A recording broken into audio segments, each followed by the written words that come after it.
আসসালামু আলাইকুম। ডাক্তার মোহাম্মদ খালিদ সাইফুল্লাহ বলছি সকালের মর্নিং সেশন থেকে। আজকে একটা স্পটে আছি, সেই স্পট থেকে আপনাদেরকে দেখাই। আজকে আমার সকালের মর্নিং ওয়াকের 43তম দিন। তো আমি যতটুকু পারি আপনাদের সাথে শেয়ার করি আমার বিভিন্ন কিভাবে আমি সকালে আর্লি মর্নিং উঠে বিভিন্ন ডিফারেন্ট প্লেসে যাই এবং মোটামুটি ট্রাই করি আপনাদেরকে হেলথ টিপসগুলোর সাথে রাখার জন্য। আজকে আমি আছি মাতামুহুরী নদীর একটা অপোজিট পাশে একটা এরিয়াতে। এটা খুবই সুন্দর। তো আজকে আমরা কথা বলবো, প্রতিদিন তো হেলথ নিয়ে কথা বলি, আজকে কিছু ডিফারেন্ট টপিকস নিয়ে আর কি কথা বলা ট্রাই করি। সেটা হলো জায়গাটা হচ্ছে নদীর একটা পাশ। এখানে এখন নদীতে ভাটা চলতেছে, যে কারণে এখনো পর্যন্ত মোটামুটি পানিটা বেশ দূরে। এখন যদি জোয়ার আসে তাহলে মোটামুটি পানিটা এদিকে উঠে চলে আসে। তো যে বিষয়টা নিয়ে কথা বলবো সেটা হলো যে আমি আর একটু দেখাই এই পাশে সারাউন্ডিংসটা। খুবই সুন্দর এই জায়গাটা। মোটামুটি এটা মাতামুহুরী নদীর একটা পার্ট। এই পাশগুলোতে বিভিন্ন সবজি চাষ করে রাখছে। এখানে কিছু শুটকি মাছ অথবা মাছ শুকানোর জন্য একটা মাচা করা আছে, এই মাচার উপরে তারা ইয়ে করে। তো সকালে উঠে আসছি, এখন ফ্রেশ মুড, আপনাদের সাথে কিছু কথা শেয়ার করি। সেটা হলো মেন্টাল হেলথ, মানসিক যে স্বাস্থ্য, এটা নিয়ে কিছুটা কথা বলেছিলাম এর আগে, আজকে আবার বলি। তো মানসিক হেলথ বলতে আমরা যেটা বুঝি যে আপনি মানসিকভাবে আসলে কতটুকু সুস্থতায় আছেন এবং আপনার মেন্টালি আপনি কতটুকু হেলদি, এইটা নির্ধারণ কিভাবে করা হয়। যেমন এখনকার দিনে খুব একটা রেয়ার হয়ে গেছে যে বিষয়টা, যে আমরা হাসতে জানি না।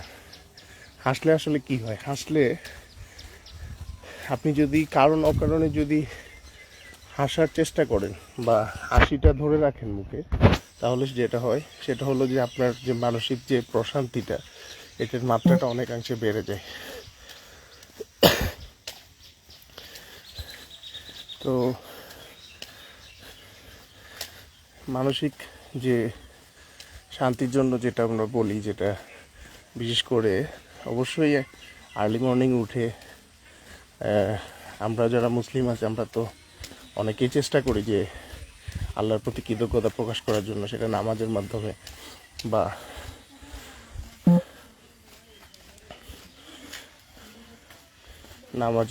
আমরা করে থাকি।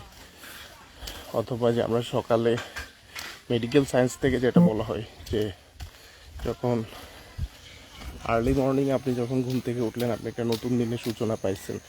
তো এটা আপনি কিভাবে শুরু করি? আমরা খুবই একটা গ্লুমি ফেস নিয়ে, যেটা আমরা বলি যে মানে একটা দুশ্চিন্তা নিয়ে আমরা ঘুম থেকে উঠি, যেটার আসলে কোনো প্রয়োজন নাই।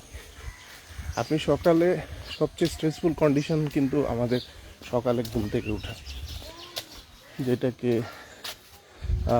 মেডিকেলিওভাবে বলা হয় যে সবচেয়ে স্ট্রেসফুল কন্ডিশন, যেটা আমরা waking up from the sleep, যেটা আমরা বুঝি আর কি। তো এই সময়টাতে আমরা কীভাবে সকালের যে ফার্স্ট আওয়ারটা, যেটা প্রথম ঘুম থেকে ওঠার পরে যে আধা ঘন্টা থেকে 40 মিনিট সময়টা, এটা ভেরি ইম্পর্ট্যান্ট। এই সময়টাতেই আপনি মেন্টাল পিসটা যদি ধরে রাখতে পারেন, তাহলে দেখা যাবে যে আপনার সমস্ত দিনটা ভালোভাবে কাটতেছে এবং আপনি মোটামুটি সারাদিন একটা ভালো অ্যাক্টিভ একটা দিন পরিচালিত করতে পারেন। তো আমাদের আসলে ম্যাক্সিমাম টেনশনটা কী নিয়ে থাকে? তো সেটা হলো যে আমরা টেনশন করি হচ্ছে বেসিক্যালি আমাদের বিভিন্ন রিজিক নিয়ে, বা আমি ফ্যামিলি কীভাবে চলবে, তো এই ব্যাপারটা নিয়ে আমরা বেশি কনসার্ন থাকি বা অনেক সময় বেশি টেনশন করে থাকি। তো এগুলো আসলে টেনশন করেও যে খুব একটা যে সমাধান করা যায় তা না। এখানে কিন্তু চেষ্টাটাই ইম্পর্টেন্ট, যে আপনি আসলে কী চেষ্টা করলেন। তো যেটা আমাদের কথায় আছে যে আমার তো রিজিক নির্ধারিত, তাহলে আমি টেনশন কিসের করি, এটাই তো কোশ্চেন। তো আপনার যখন একটা জিনিস ফিক্সড, সেটা আপনি কেন টেনশন করবেন? সেটা আপনি কষ্ট করলেও পাবেন, অথবা কষ্ট না করলেও আপনি পাবেন। ব্যাপারটা তো এরকম। তাহলে এইখানে আমরা কেন টেনশন করি বা দুশ্চিন্তা করে আমাদের মেন্টাল হেলথটাকে আমরা অনেক বেশি খারাপ করে ফেলি, এইটা হচ্ছে যে বিষয়।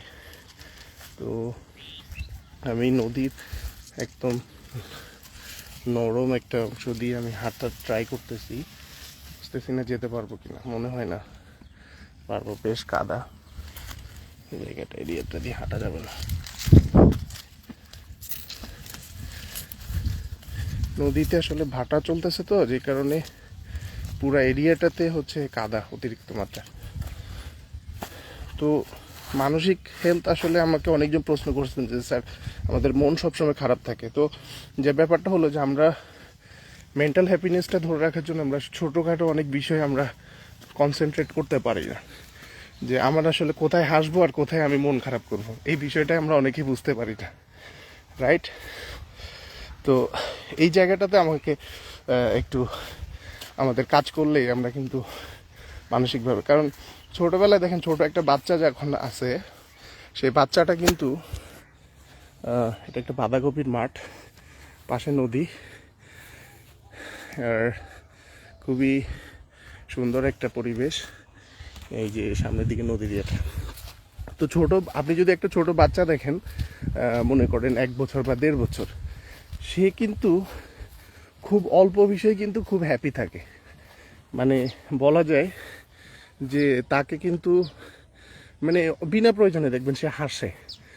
তো এখন আমরা মেডিকেলে অনেক গবেষণায় দেখা গেছে যে যারা মেন্টালি হেলদি থাকে, তারা যারা হাসতে পারে, হাসিটা মানে হ্যাপিনেসটাকে যত আপনি ইজি করবেন, তত আপনার মেন্টাল হেলথটাকে আপনি ডেভেলপ করতে পারবেন। যেমন আপনি কতটুকু হাসবেন, এইটা তো ভাই বলার কিছু নেই, হাসতে তো পারেন, এটাতে কি টাকা পয়সা খরচ হয় নাকি? তো আমরা দেখি কি যে কারো একটা ভালো কিছু হলো, মন খারাপ করতেছি, আর ভাই আপনি তার জন্য খুশি হন, দেখবেন আপনার নিজেরও হবে, রাইট?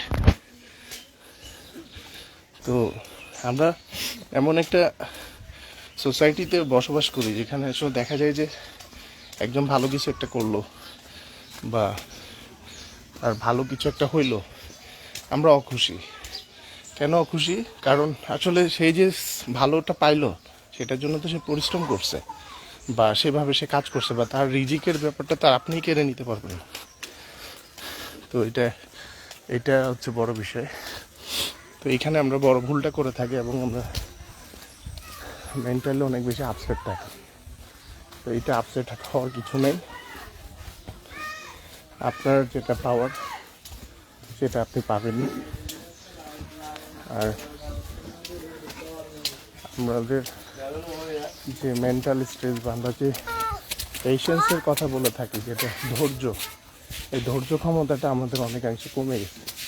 আমরা যদি দেখি আমার পার্শ্ববর্তী কেউ একটা সাকসেস একটু আর্লি পাইলো, হয়তো বা তার জন্য আল্লাপাক একটু দ্রুত লিখে রাখছে, আপসেট হয়ে গেছি, আমি মন খারাপ করতেছি, আরে ভাই সে কীভাবে পাইলো, কেমনে পাইলো, বা ও তো আমার থেকে কম জানে, ও তো আমার থেকে কম পারে, তাহলে ও কেন পাইলো, আমি কেন পাইলাম না। এই যে জাজমেন্টাল, আপনার আল্লাহর প্রতি যে বিশ্বাস কমে যাওয়া, এগুলো হচ্ছে আই থিঙ্ক মেন্টাল হেলথের বড় বিপর্যয়।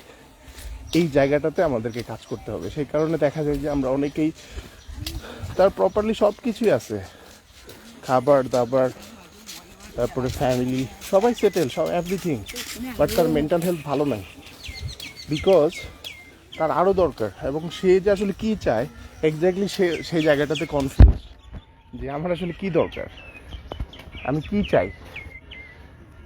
তো এখানে এই জায়গাটাতে আমাদের কাজ করতে হবে। যদি আমরা কাজ না করতে পারি তাহলে যেটা হয়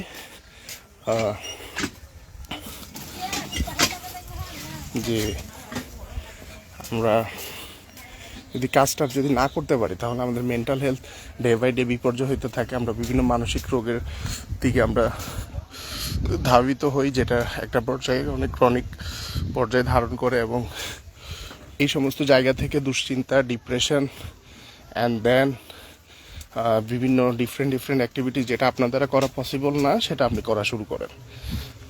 তো সেই জন্য সারা পৃথিবীতে এখন খুব অ্যালার্মিং হারে মেন্টাল ডিজিজের মাত্রা বেড়ে যাচ্ছে। এটার একটাই কারণ, সেটা হলো মানুষ অস্বাভাবিকভাবে অন্যের সফলতা দেখে মানুষ হচ্ছে বেশি জেলাস এবং টায়ার্ড। এই টায়ার্ডনেস থেকে বের হয়ে আসতে হবে। আপনি ওই ব্যাপারে চিন্তা না করে ভাই আপনি নিজে পরিশ্রম করেন। আপনি দেখা যাচ্ছে আমার থেকে ভালো স্টুডেন্ট না, বাট সে এইটা কইরা ফেলছে বা এটা করে কিভাবে করলো, এরকম একটা জাজমেন্টে চলে যান। আপনি তো জানেন না সে কিভাবে কি পরিশ্রম করে তার জায়গাটা সে রেডি করছে বা সে সাকসেসটা পাইছে। আপনি হচ্ছে যে জাজমেন্ট দিচ্ছেন, আরে না ও তো এটা পাওয়ার যোগ্য না, ও তো। আপনি কিভাবে জানলেন যে এটা উনি পাওয়ার যোগ্য না, আপনি পাওয়ার যোগ্য?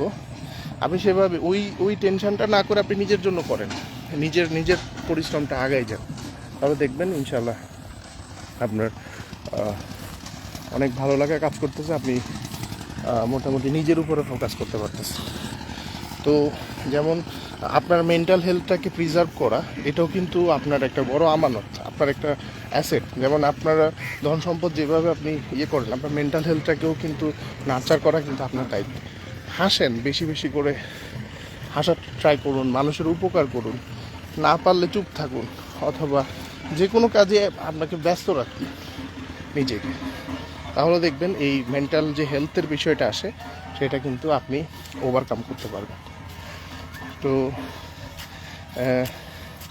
এইটাই আসলে বলার ছিল। প্রতিদিন তো শারীরিক হেলথ নিয়ে অনেক কথা বলি, তো এইখানে একটা সম্ভবত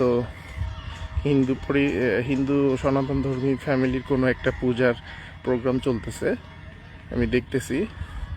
তো আই ডোন্ট নো তারা কী ধরনের কী পূজা করতেছে। এখানে অলরেডি অনেকেই, এটা মনে সম্ভবত হিন্দু পাড়ায় পাশটায়, তাদের ম্যাক্সিমামেরই পেশা হলো মৎস্যজীবী। তো তাদের সাথে যদি আমি অনেক সময় কথা বলি যে আসলে আপনাদের কীরকম জীবনযাপন, তো ওনাদের হচ্ছে যে খুবই সহজ সরল লাইফস্টাইল, যে এবং ওনাদের যে মেন্টাল হেলথ কন্ডিশন এটা far better than any other corporate job holder. যে তাদের এত টেনশন পেরেশানি নাই। এই যে সকালবেলা এখান থেকে এই ঘাটে থেকে নৌকা নিয়ে বের হয়, মাছ কতটুকু পাবে, আদৌ পাবে কি না তারা কিন্তু জানে না, বাট তারা একটা মোটামুটি একটা পারপাস নিয়ে কিন্তু বাসা থেকে বের হয়। বের হওয়ার পরে একটা সময় পরে তারা যেটাই পায়, তার রিজিকে যেটা আছে সেটা নিয়ে কিন্তু তারা ফেরত আসে তার ফ্যামিলির কাছে। তো ওদের যে মানসিক যে দৃঢ়তা, আর ছেলেদের যদি আমি মেন্টাল যে স্ট্রেংথের কথা যদি বলি, সেটা খুবই হাই। মানে তারা আসলে কোথায় মাছ পাবে এবং লম্বা সময় ধরে এই যে বিশাল এক নদী, এই নদীতে কোথায় জাল ফেললে মাছটা আসবে সেটা কিন্তু তারা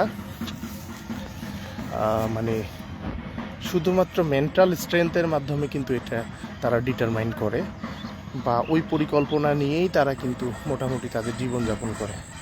তো এরা একটা বিষয় দেখেন, তাহলে ওনারা যদি পারে, আমরা যারা এই যে নদীর উপরে নির্ভরশীল না বা মাঠের উপর নির্ভরশীল না, তাহলে আমরা কেন ভাই মেন্টাল হেলথ ভালো রাখতে পারবো না?